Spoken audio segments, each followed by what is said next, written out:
Welcome to Beyond the Shadows, where darkness whispers and chilling tales come to life. On this channel, we dive deep into the unknown, unraveling ghostly encounters, haunting mysteries, and eerie legends that send shivers down your spine. Tonight, we bring you the chilling tale Whistle and I'll Come to You. Crafted by the imaginative mind of M.R. James, prepare yourself for a journey into the shadows, where every word lingers and every silence echoes with the unknown. Turn down the lights, settle in, and let the story begin. I suppose you will be getting away pretty soon. Now full term is over. Professor said a person not in the story to the professor of ontography, soon after they had sat down next to each other at a feast in the hospitable hall of St. James's College. The professor was young, neat, and precise in speech. Yes, he said, my friends have been making me take up golf this term. And I mean to go to the East Coast. In point of fact, to Burnstow. I dare say you know it, for a week or 10 days. To improve my game, I hope to get off tomorrow. Oh! Parkins said, his neighbor on the other side. If you are going to Burnstow, I wish you would look at the site of the Templars' preceptory, and let me know if you think it would be any good to have a dig there in the summer. It was, as you might suppose, a person of antiquarian pursuits who said this, but since he merely appears in this prologue, there is no need to give his entitlements.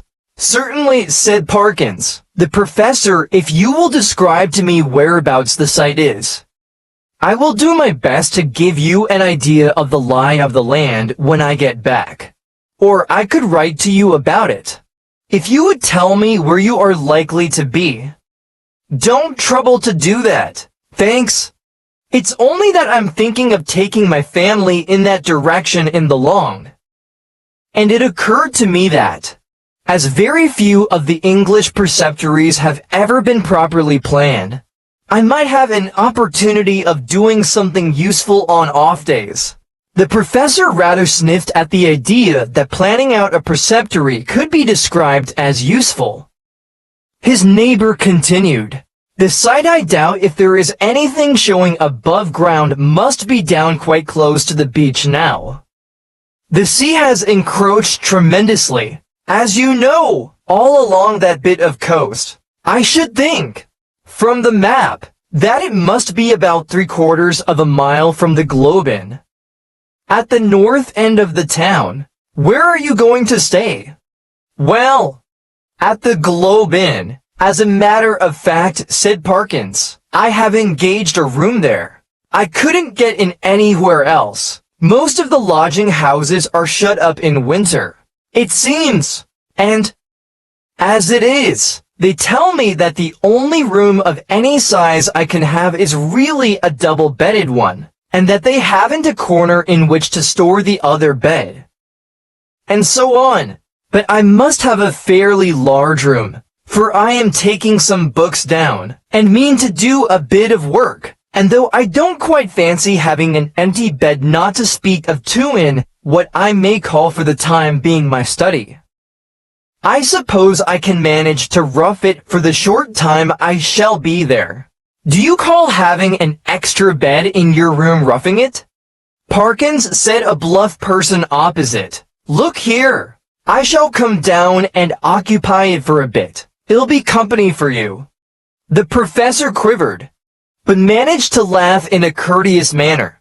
By all means, Rogers, there's nothing I should like better. But I'm afraid you would find it rather dull. You don't play golf, do you? No! Thank heaven, said rude Mr. Rogers. Well, you see, when I'm not writing I shall most likely be out on the links. And that, as I say, would be rather dull for you, I'm afraid. Oh! I don't know. There's certain to be somebody I know in the place. But, of course, if you don't want me, speak the word. Parkins, I shan't be offended. Truth, as you always tell us, is never offensive. Parkins was, indeed, scrupulously polite and strictly truthful. It is to be feared that Mr. Rogers sometimes practiced upon his knowledge of these characteristics.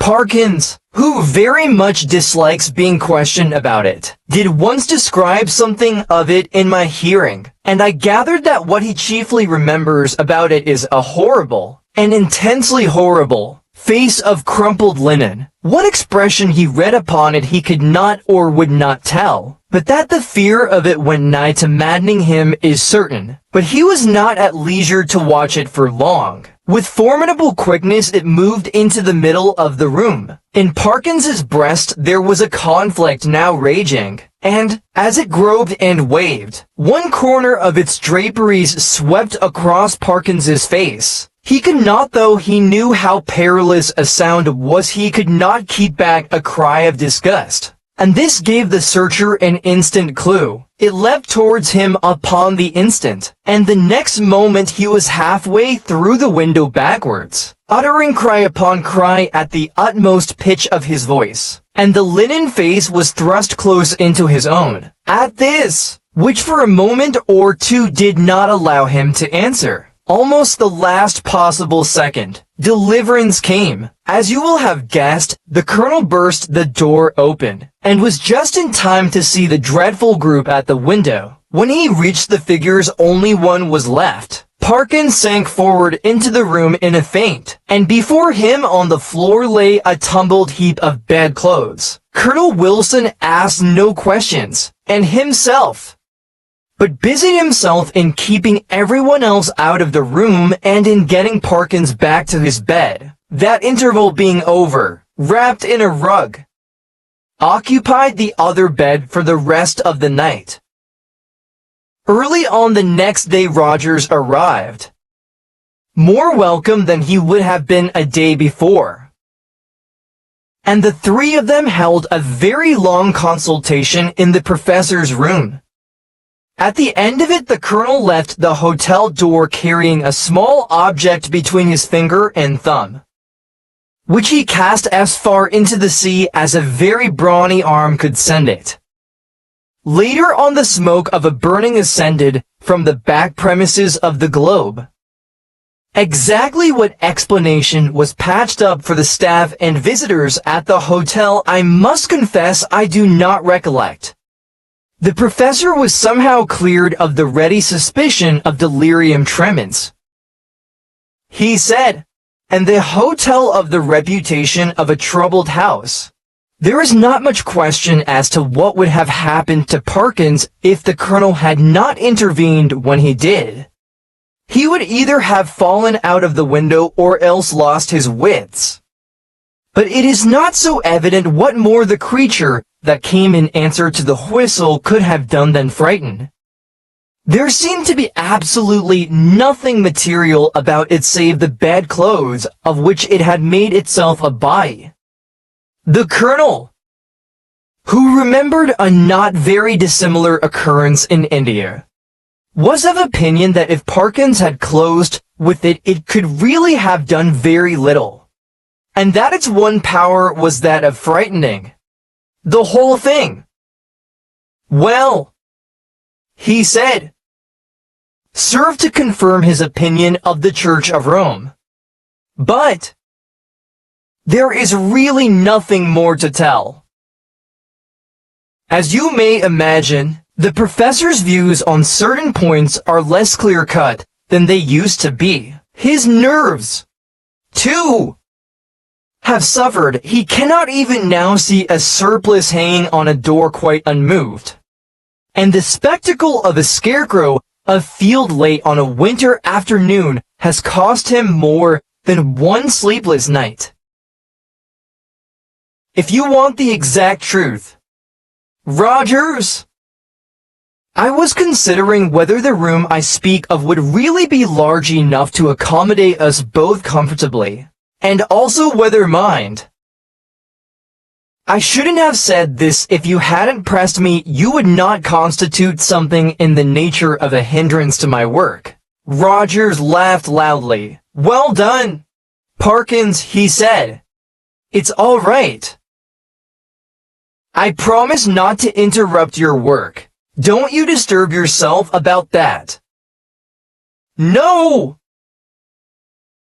I won't come if you don't want me, but I thought I should do so nicely to keep the ghosts off. Here he might have been seen to wink and to nudge his next neighbor.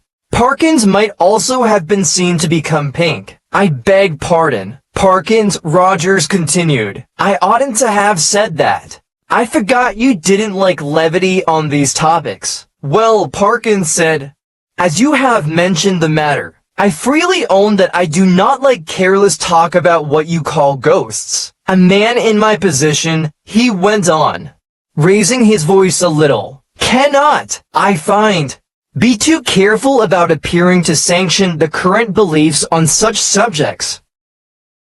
As you know, Rogers, or as you ought to know, for I think I have never concealed my views. No, you certainly have not.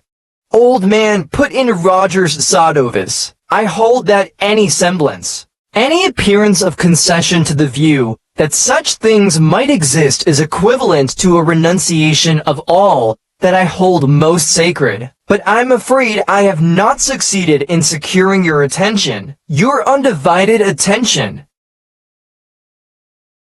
Was what Dr. Bleember actually said, one Rogers interrupted, with every appearance of an earnest desire for accuracy. But I beg your pardon. Parkins, I'm stopping you. No! Not at all, said Parkins. I don't remember Bleember. Perhaps he was before my time. But I needn't go on.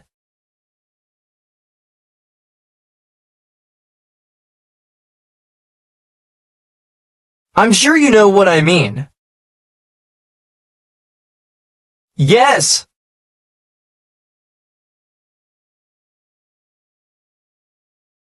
Yes, said Rogers. Rather hastily, just so. We'll go into it fully at Burnstow. Or somewhere. In repeating the above dialogue, I have tried to give the impression which it made on me, that Parkins was something of an old woman, rather hen-like. Perhaps, in his little ways, totally destitute, alas, of the sense of humor, but at the same time dauntless and sincere in his convictions, and a man deserving of the greatest respect. Whether or not the reader has gathered so much, that was the character which Parkins had. On the following day Parkins did, as he had hoped, succeed in getting away from his college, and in arriving at Burnstow, he was made welcome at the Globe Inn, was safely installed in the large double-bedded room of which we have heard, and was surrounded on three sides by windows looking out seaward, and was able before retiring to rest to arrange his materials for work in apple pie order upon a commodious table which occupied the outer end of the room. That is to say, the central window looked straight out to sea,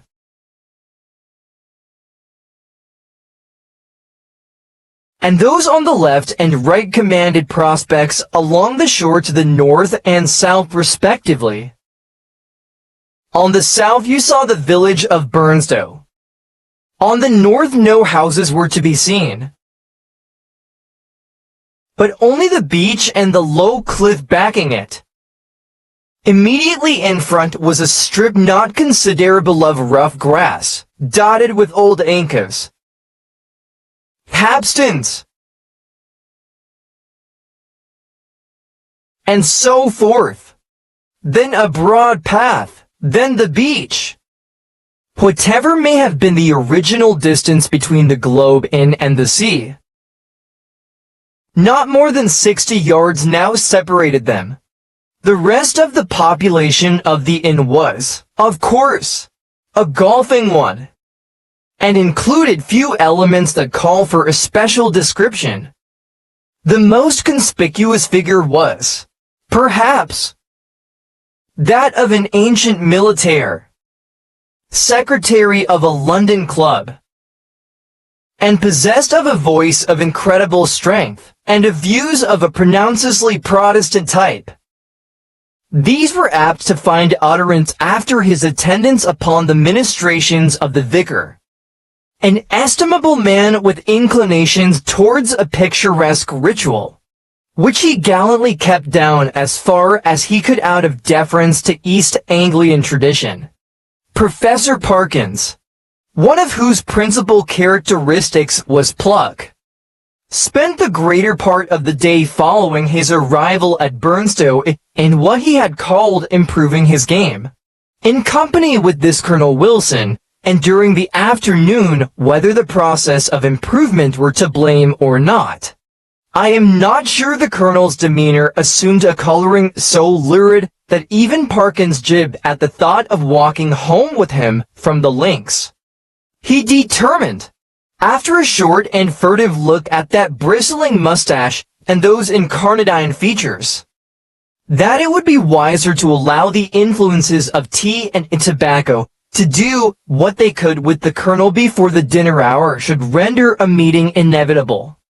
I might walk home tonight along the beach, he reflected, yes, and take a look. There will be light enough for that at the ruins of which Disney was talking. I don't exactly know where they are, by the way, but I expect I can hardly help stumbling on them. This he accomplished, I may say, in the most literal sense. For in picking his way from the links to the shingle beach his foot caught, partly in a gorse root and partly in a biggish stone, and over he went. When he got up and surveyed his surroundings, he found himself in a patch of somewhat broken ground covered with small depressions and mounds. These latter, when he came to examine them, proved to be simply masses of flints embedded in mortar and grown over with turf. He must, he quite rightly concluded, be on the site of the preceptory he had promised to look at. It seemed not unlikely to reward the spade of the explorer. Enough of the foundations was probably left at no great depth to throw a good deal of light on the general plan. He remembered vaguely that the Templars, to whom the site had belonged, were in the habit of building round churches, and he thought a particular series of the humps or mounds near him did appear to be arranged in something of a circular form. Few people can resist the temptation to try a little amateur research in a department quite outside their own, if only for the satisfaction of showing how successful they would have been had they only taken it up seriously. Our professor, however, if he felt something of this mean desire, was also truly anxious to oblige Mr. Disney. So he paced with care the circular area he had noticed, and wrote down its rough dimensions in his pocket-book. Then he proceeded to examine an oblong eminence which lay east of the center of the circle, and seemed to his thinking likely to be the base of a platform or altar. At one end of it, the northern, a patch of the turf was gone removed by some boy or other creature fair natured. It might, he thought, be as well to probe the soil here for evidences of masonry.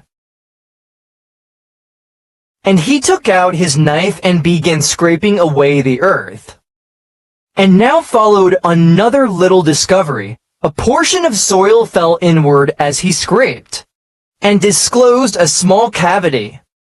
He lighted one match after another to help him to see of what nature the hole was.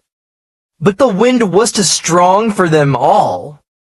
by tapping and scratching the sides with his knife. However, he was able to make out that it must be an artificial hole in masonry. It was rectangular, and the sides, top, and bottom, if not actually plastered, were smooth and regular. Of course it was empty. No! As he withdrew the knife, he heard a metallic clink. And when he introduced his hand, it met with a cylindrical object lying on the floor of the hole.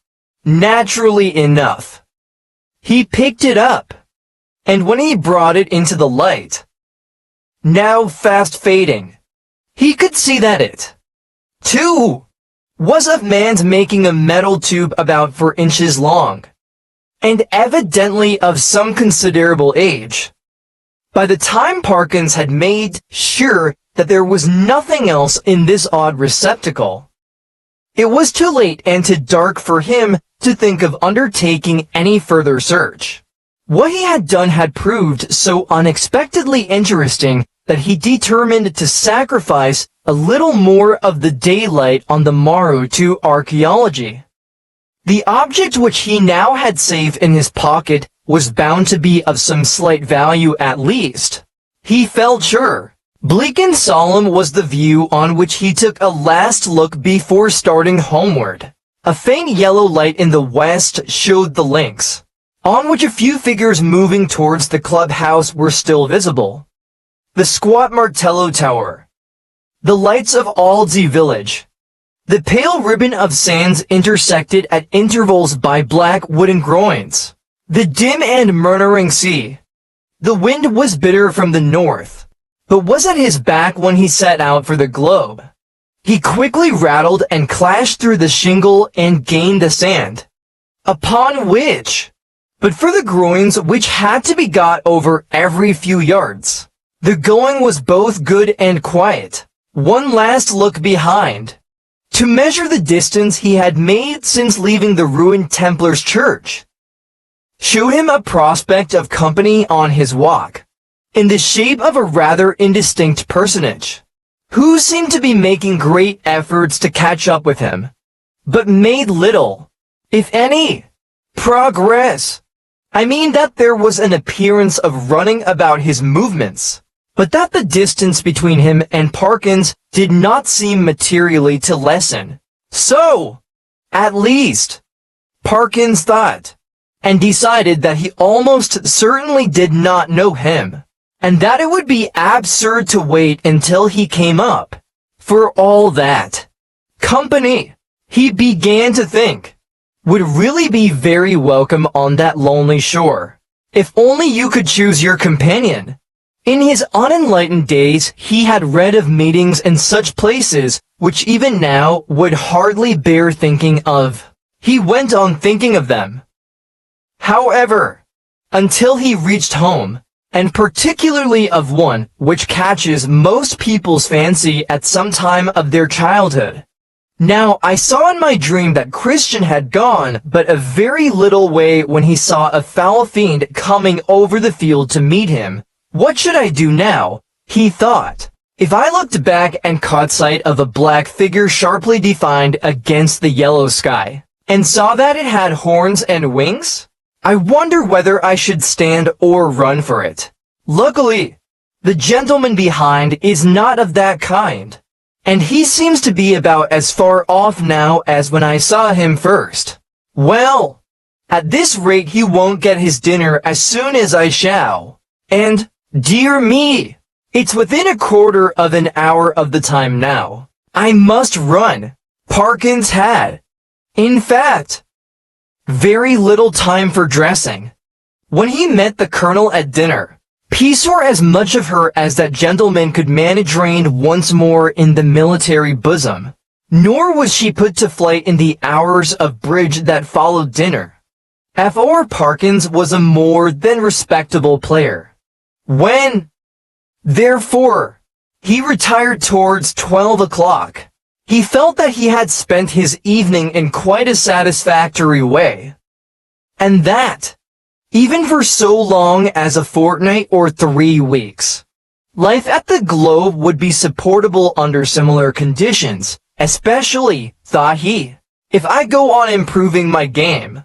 As he went along the passages, he met the boots of the Globe, who stopped and said, "Beg your pardon, sir, but as I was brushing your coat just now, there was something fell out of the pocket. I put it on your chest of drawers, sir, in your room. Sir, a piece of a pipe or something of that. Sir, thank you. Sir, you'll find it on your chest of drawers. Sir, yes. Sir, good night. Sir." The speech served to remind Parkins of his little discovery of that afternoon.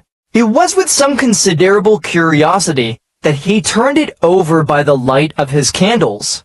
It was of bronze, he now saw, and was shaped very much after the manner of the modern dog whistle. In fact, it was, yes, certainly it was actually no more nor less than a whistle.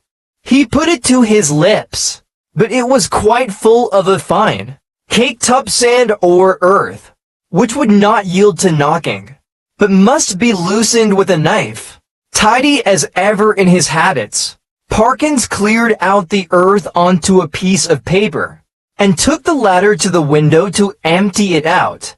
The night was clear and bright, as he saw when he had opened the casement, and he stopped for an instant to look at the sea and note a belated wanderer stationed on the shore in front of the inn. Then he shut the window, a little surprised at the late hours people kept at Burnstow, and took his whistle to the light again. Why? Surely there were marks on it, and not merely marks, but letters. A very little rubbing rendered the deeply cut inscription quite legible, but the professor had to confess, after some earnest thought, that the meaning of it was as obscure to him as the writing on the wall to Belshazzar. There were legends both on the front and on the back of the whistle. The one read thus: FLA for bis fle, the other, Quis istequuiuenit. I ought to be able to make it out, he thought, but I suppose I am a little rusty in my Latin, when I come to think of it. I don't believe I even know the word for a whistle. The long one does seem simple enough. It ought to mean, who is this who is coming? Well, the best way to find out is evidently to whistle for him. He blew tentatively and stopped suddenly, startled and yet pleased at the note he had elicited. It had a quality of infinite distance in it, and, soft as it was, he somehow felt it must be audible for miles round. It was a sound, too, that seemed to have the power which many senses possess of forming pictures in the brain. He saw quite clearly for a moment a vision of a wide, dark expanse at night, with a fresh wind blowing, and in the midst a lonely figure how employed. He could not tell.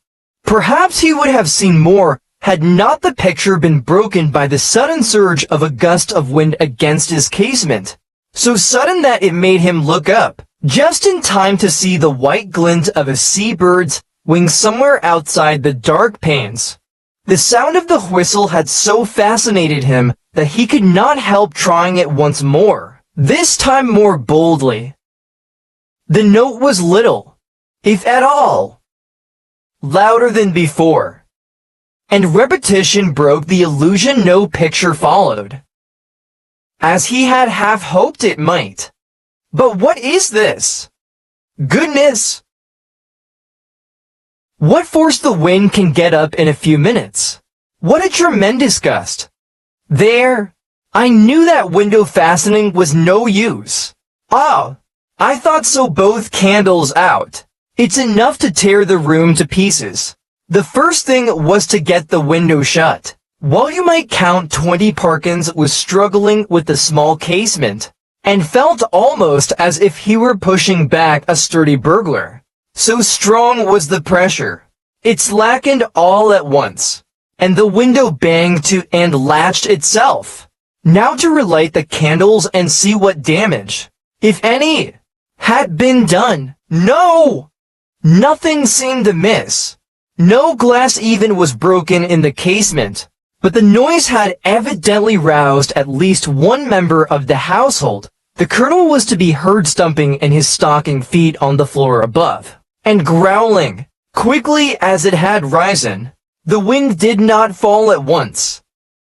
On it went, moaning and rushing past the house, at times rising to a cry so desolate that, as Parkins disinterestedly said, it might have made fanciful people feel quite uncomfortable, even the unimaginative.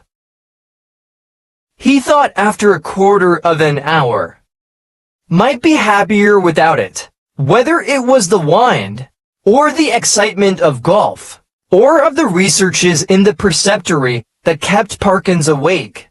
He was not sure. Awake he remained. In any case, long enough to fancy, as I am afraid I often do myself under such conditions, that he was the victim of all manner of fatal disorders. He would like counting the beats of his heart, convinced that it was going to stop work every moment, and would entertain grave suspicions of his lungs, brain, liver, etc., suspicions which he was sure would be dispelled by the return of daylight, but which until then refused to be put aside. He found a little vicarious comfort in the idea that someone else was in the same boat. A near neighbor in the darkness, it was not easy to tell his direction, was tossing and rustling in his bed. 2. The next stage was that Parkins shut his eyes and determined to give sleep every chance.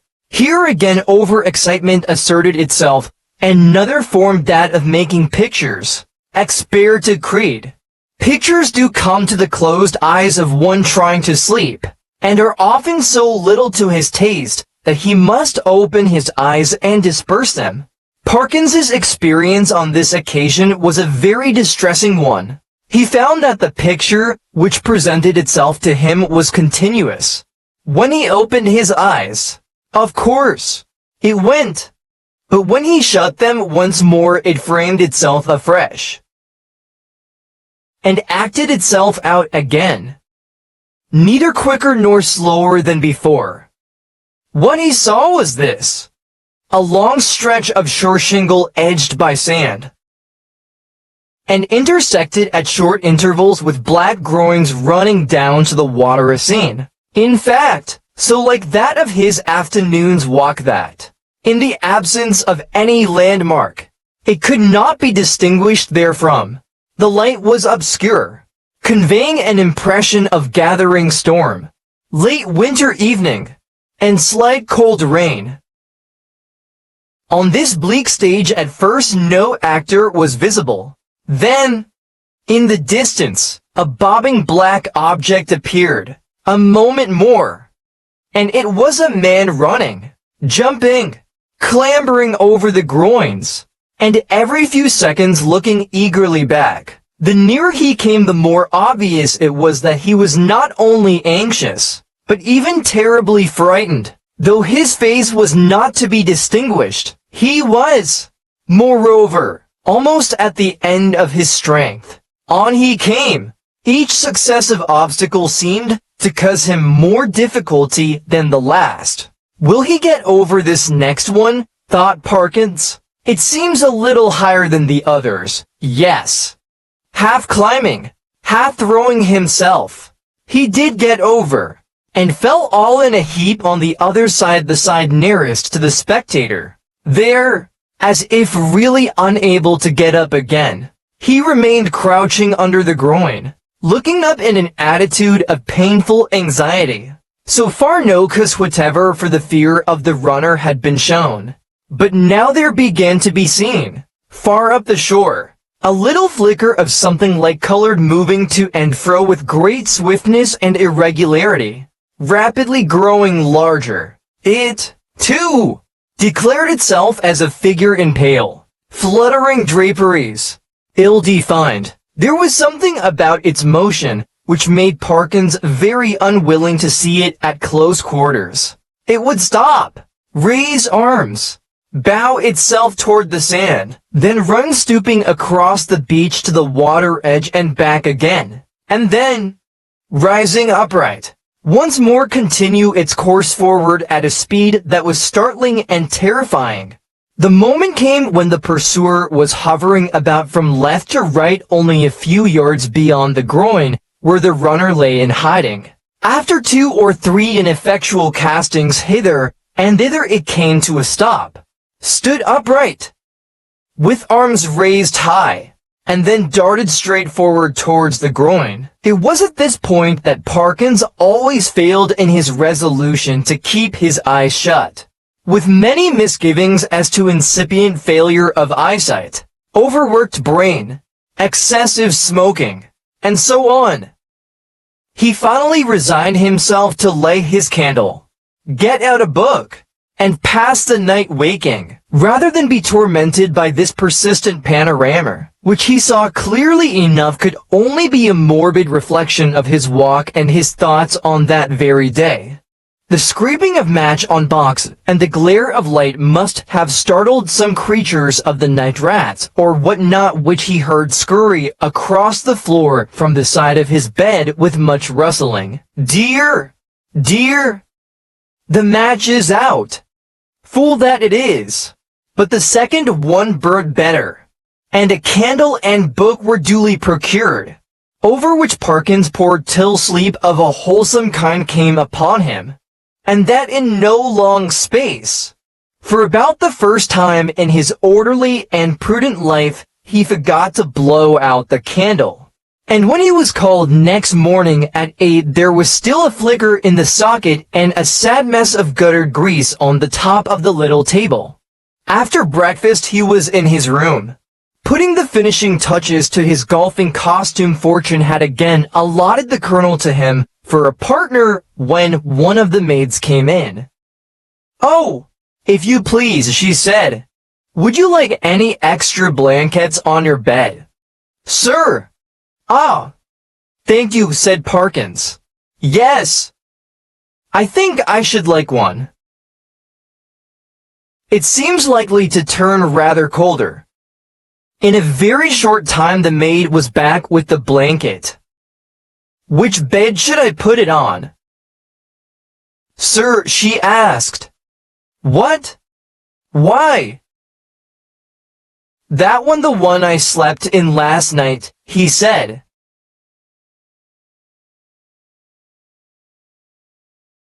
Pointing to it.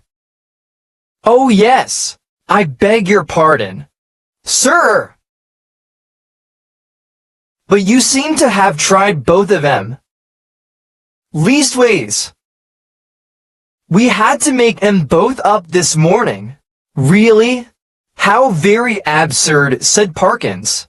"I certainly never touched the other, except to lay some things on it." "Did it actually seem to have been slept in?" "Oh yes, sir," said the maid. "Why? All the things was crumpled and throwed about all ways. If you'll excuse me, sir, quite as if anyone on't passed but a very poor night." "Sir!" "Dear me," said Parkins. "Well, I may have disordered it more than I thought when I unpacked my things. I'm very sorry to have given you the extra trouble. I'm sure I expect a friend of mine soon. By the way, a gentleman from Cambridge to come and occupy it for a night or two. That will be all right, I suppose, won't it?" "Oh yes, to be sure, sir." "Thank you, sir. It's no trouble, I'm sure," said the maid, and departed to giggle with her colleagues. Parkins set forth, with a stern determination to improve his game. I am glad to be able to report that he succeeded so far in this enterprise that the Colonel, who had been rather repining at the prospect of a second day's play in his company, became quite chatty as the morning advanced, and his voice boomed out over the flats. As certain also of our own minor poets have said, like some great Borden in a minster tower, extraordinary wind, that we had last night, he said. In my old home we should have said someone had been whistling for it. Should you? Indeed, said Parkins. Is there a superstition of that kind still current in your part of the country? I don't know about superstition, said the Colonel. They believe in it all over Denmark and Norway, as well as on the Yorkshire coast. And my experience is, mind you, that there's generally something at the bottom of what these country folk hold to, and have held to for generations. But it's your drive, or whatever it might have been. The golfing reader will have to imagine appropriate digressions at the proper intervals. When conversation was resumed, Parkins said, with a slight hesitancy, apropos of what you were saying just now, Colonel, I think I ought to tell you that my own views on such subjects are very strong. I am, in fact, a convinced disbeliever in what is called the supernatural. What? Said the Colonel. Do you mean to tell me you don't believe in second sight, or ghosts, or anything of that kind? In nothing whatever of that kind, returned Parkins firmly. Well, said the Colonel, but it appears to me at that rate, sir, that you must be little better than a Sadducee. Parkins was on the point of answering that, in his opinion, the Sadducees were the most sensible persons he had ever read of in the Old Testament. But, feeling some doubt as to whether much mention of them was to be found in that work, he preferred to laugh the accusation off. Perhaps I am, he said, but here, give me my clique. Boy, excuse me one moment. Colonel, a short interval. Now, as to whistling for the wind, let me give you my theory about it. The laws which govern winds are really not at all perfectly known to fisherfolk and such. Of course, not known at all. A man or woman of eccentric habits, perhaps, or a stranger, is seen repeatedly on the beach at some unusual hour, and is heard whistling. Soon afterwards a violent wind rises. A man who could read the sky perfectly or who possessed a barometer could have foretold that it would. The simple people of a fishing village have no barometers, and only a few rough rules for prophesying weather. What more natural than that the eccentric personage I postulated should be regarded as having raised the wind, or that he or she should clutch eagerly at the reputation of being able to do so. Now, take last night's wind as it happens. I myself was whistling. I blew a whistle twice, and the wind seemed to come absolutely in answer to my call. If anyone had seen me, the audience had been a little restive under this harangue, and Parkins had, I fear, fallen somewhat into the tone of a lecturer. But at the last sentence the Colonel stopped. Whistling, were you? He said. And what sort of whistle did you use? Play this stroke first interval. About that whistle you were asking, Colonel. It's rather a curious one. I have it in my, no. I see I've left it in my room. As a matter of fact, I found it yesterday. And then Parkins narrated the manner of his discovery of the whistle. Upon hearing which the Colonel grunted, and opined that, in Parkins's place, he should himself be careful about using a thing that had belonged to a set of papists.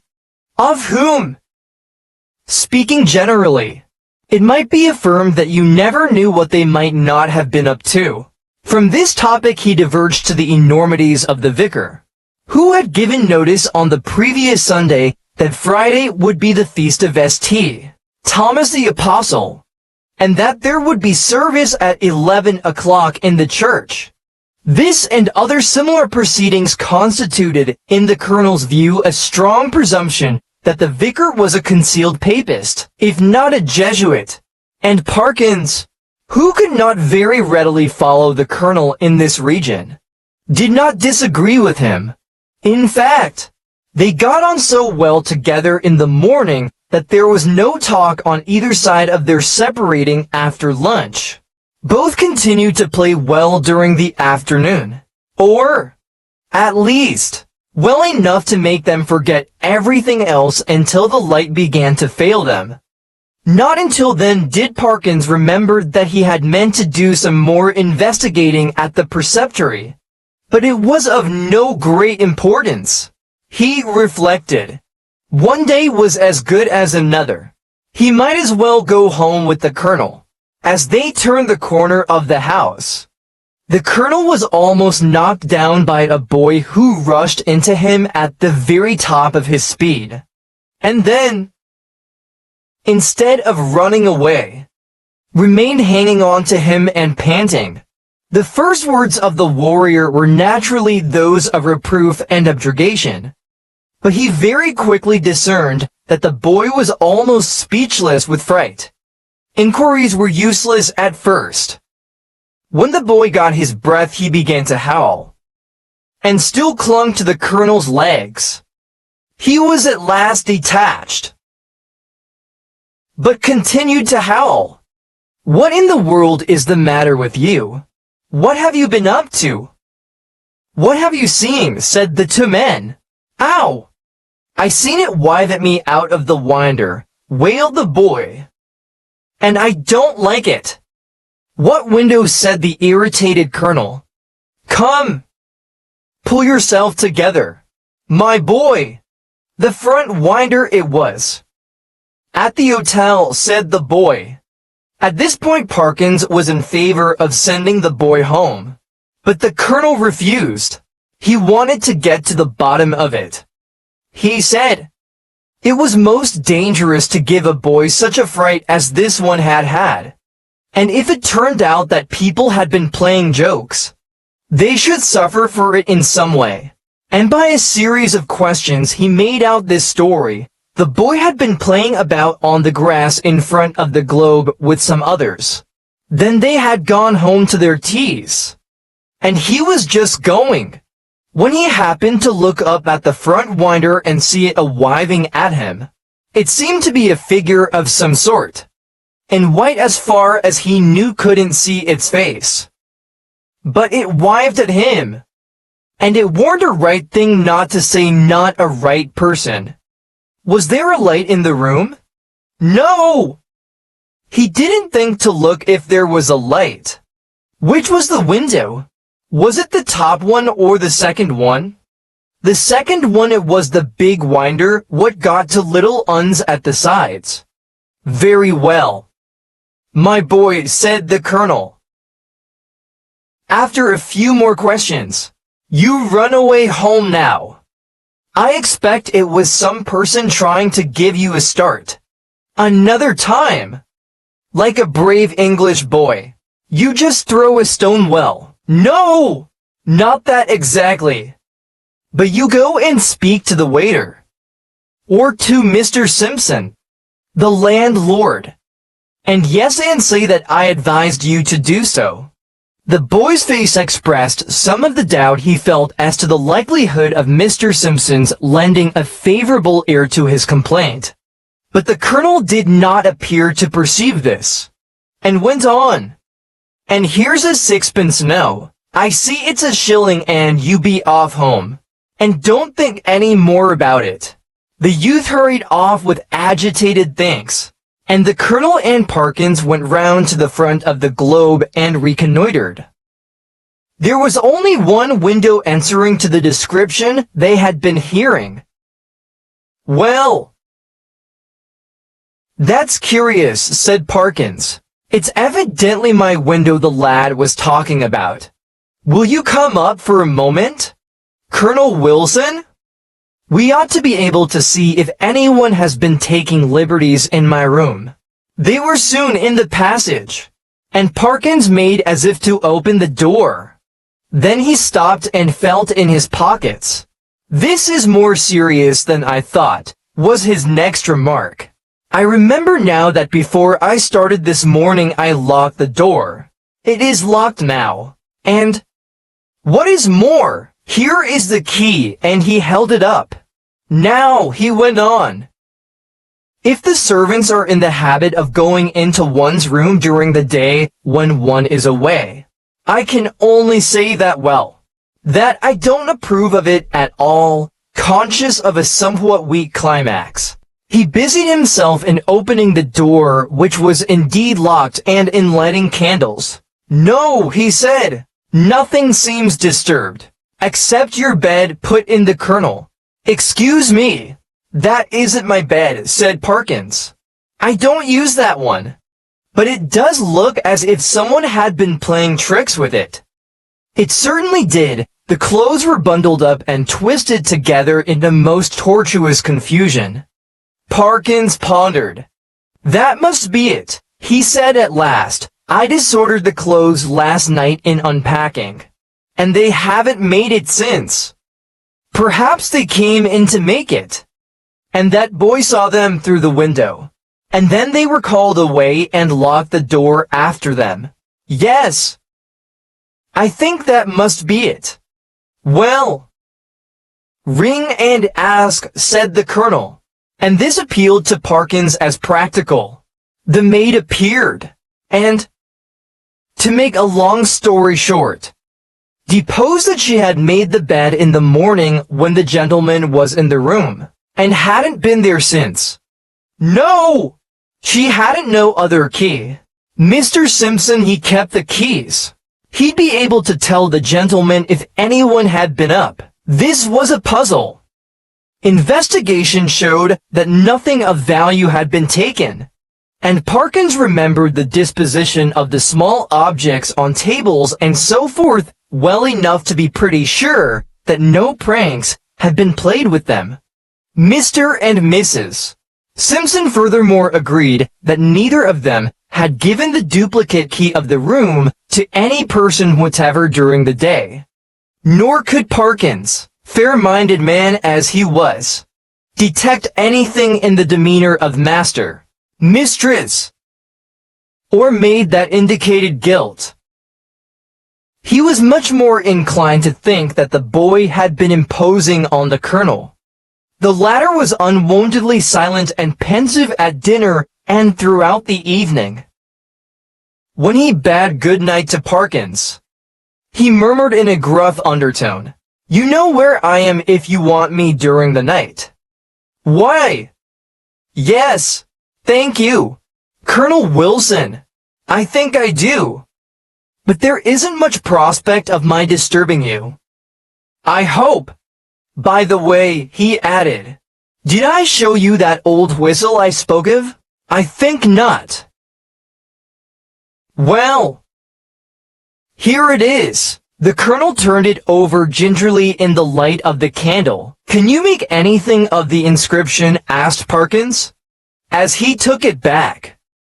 "No, not in this light. What do you mean to do with it?" "Oh, well, when I get back to Cambridge I shall submit it to some of the archaeologists there, and see what they think of it, and very likely, if they consider it worth having, I may present it to one of the museums." Said the Colonel. "Well, you may be right. All I know is that, if it were mine, I should chuck it straight into the sea. It's no use talking, I'm well aware. But I expect that with you it's a case of live and learn." "I hope so. I'm sure. And I wish you a good night." He turned away, leaving Parkins in act to speak at the bottom of the stair, and soon each was in his own bedroom. By some unfortunate accident, there were neither blinds nor curtains to the windows of the professor's room. The previous night he had thought little of this, but tonight there seemed every prospect of a bright moon rising to shine directly on his bed, and probably wake him later on. When he noticed this, he was a good deal annoyed, but with an ingenuity which I can only envy, he succeeded in rigging up, with the help of a railway rug, some safety pins, and a stick and umbrella, a screen which, if it only held together, would completely keep the moonlight off his bed, and shortly afterwards he was comfortably in that bed. When he had read a somewhat solid work long enough to produce a decided wish for sleep, he cast a drowsy glance round the room, blew out the candle, and fell back upon the pillow. He must have slept soundly for an hour or more, when a sudden clatter shook him up in a most unwelcome manner. In a moment he realized what had happened. His carefully constructed screen had given way, and a very bright frosty moon was shining directly on his face. This was highly annoying. Could he possibly get up and reconstruct the screen? Or could he manage to sleep if he did not? For some minutes he lay and pondered over the possibilities. Then he turned over sharply, and with all his eyes open lay breathlessly listening. There had been a movement, he was sure, in the empty bed on the opposite side of the room. Tomorrow he would have it moved, for there must be rats or something playing about in it. It was quiet now. No! The commotion began again. There was a rustling and shaking, surely more than any rat could cause. I can figure to myself something of the professor's bewilderment and horror, for I have in a dream 30 years back seen the same thing happen. But the reader will hardly, perhaps, imagine how dreadful it was to him to see a figure suddenly sit up in what he had known was an empty bed. He was out of his own bed in one bound, and made a dash towards the window, where lay his only weapon, the stick with which he had propped his screen. This was, as it turned out, the worst thing he could have done, because the personage in the empty bed, with a sudden smooth motion, slipped from the bed and took up a position, with outspread arms, between the two beds, and in front of the door. Parkins watched it in a horrid perplexity. Somehow, the idea of getting past it and escaping through the door was intolerable to him. He could not have borne he didn't know why to touch it, and as for its touching him, he would sooner dash himself through the window than have that happen. It stood for the moment in a band of dark shadow, and he had not seen what its face was like. Now it began to move, in a stooping posture, and all at once the spectator realized, with some horror and some relief, that it must be blind, for it seemed to feel about it with its muffled arms in a groping and random fashion. Turning half away from him, it became suddenly conscious of the bed he had just left, and darted towards it, and bent over and felt the pillows in a way which made Parkins shudder. He had never in his life thought it possible. In a very few moments it seemed to know that the bed was empty, and then, moving forward into the area of light and facing the window, it showed for the first time what manner of thing it was.